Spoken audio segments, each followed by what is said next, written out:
Hey folks, Mike Summerhays here. I wanted to talk to you about the Primus EasyLight Lantern. It is a gas lantern that you can use for hunting, fishing, camping, whatever outdoor adventure you want to do. The reason why I opted to get this versus a battery-powered lantern is because not only does it put off light, but it also generates a lot of heat. And I spend a lot of time in the elevations around 7,000 to 10,000 feet, and even during the middle of the summer, it can get pretty chilly at night.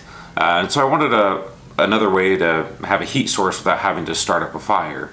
And I think you could use this in a couple different scenarios. If I was sitting on a mountainside glassing with my binoculars or spotting scope and my hands got a little chilly, I'd have no problem just opening this up, turning it on, warm up my hands or anything like that. I think there can be a lot of good uses for this.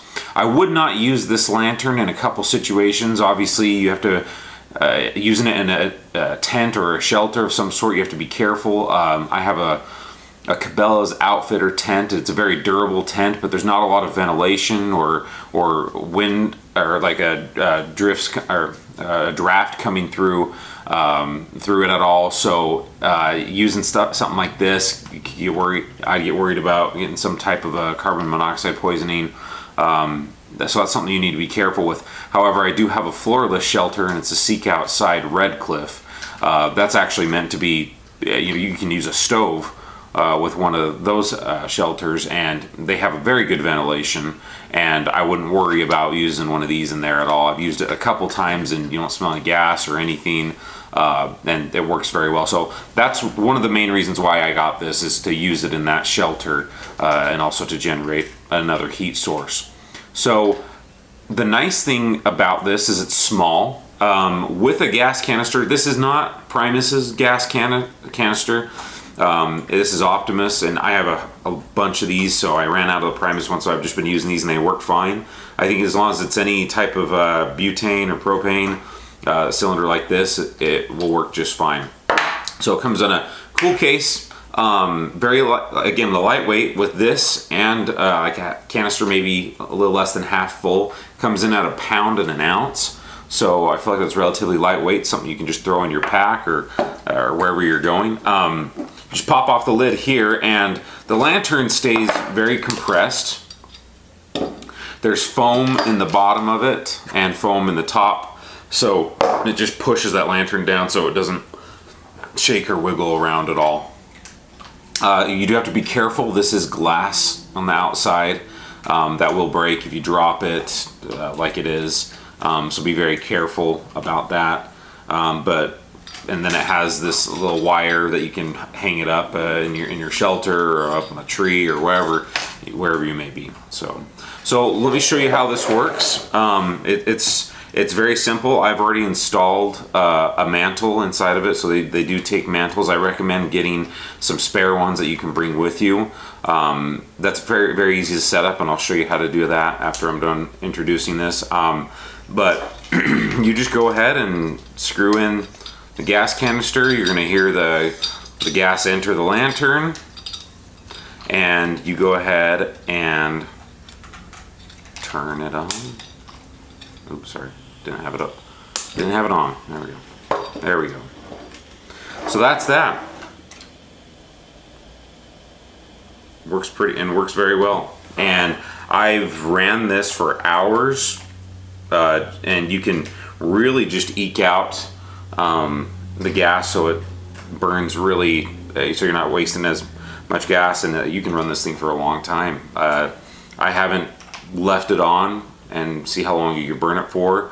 I imagine quite a while, but usually we just run it at night, and then we're going to sleep, go ahead and shut it off. But that's how it works. And then just go ahead and turn it off. You can adjust the brightness of it. You can put some more, that's dumping more gas into it, making it a little bit brighter, and then go ahead and turn it down.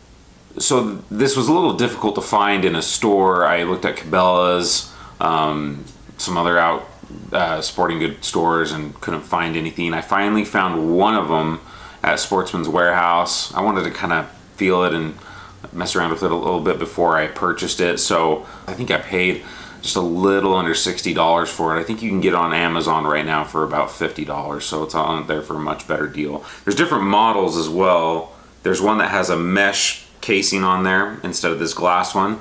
I felt like this glass one would probably be a little brighter, so that's why I did the glass one. No specific reason other than that. I will say on the mantles that it comes with one. Primus makes their own mantles that you can put in this. I think it was around $10 for 3 of them. They're a little pricey, so I was able to find Coleman mantles, and it needs to be the slip-on number 51 mantles.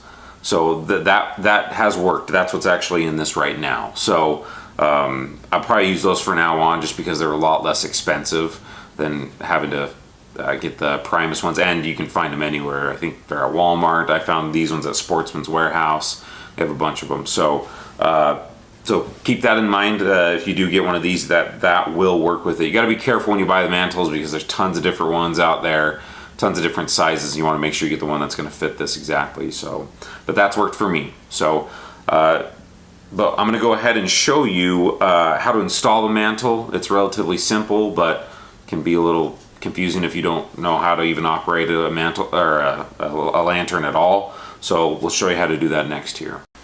All right, folks, I'm going to replace the mantle. I burnt out the old one. I've already removed it. I'm going to try out the Coleman mantles. They're a little cheaper than the Primus ones. So it's pretty easy to move this glass part. You just pinch these down and the glass pops right off. So you take the big opening on this, slide it on through. It's kind of have to work it a little bit. And it's okay for the igniter, the little igniter, to obviously go into it, I would think. Last one I did kind of poked through, and I'm sure that's fine. But there you go. Make sure it's all settled on there. You want to make sure it's like nice and flat like that. Okay, this next part, you don't turn on the gas yet. You need to burn this down. So get the whole thing lit up here.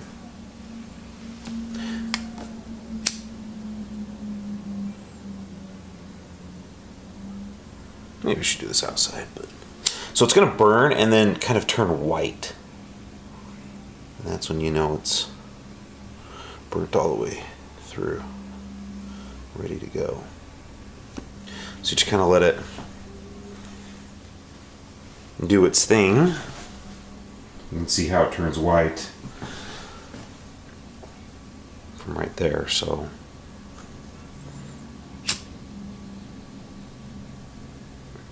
make sure it's all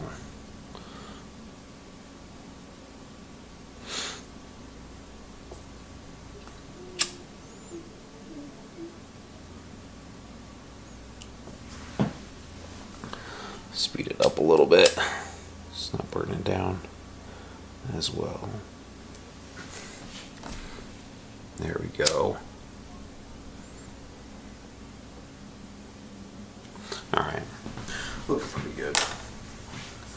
So go ahead and turn it on. Turn on the gas. Just a little.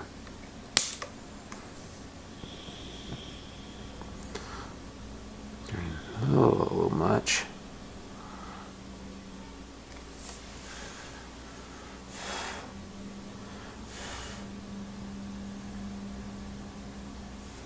So you let that burn for about 30 seconds or so.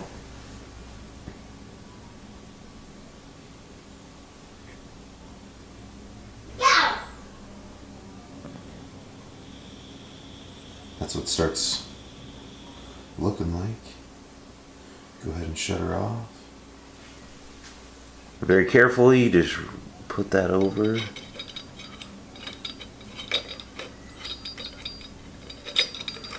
Hard, you have to pinch it. There you go, it's on. So now you can probably turn it on, fire it up a little bit.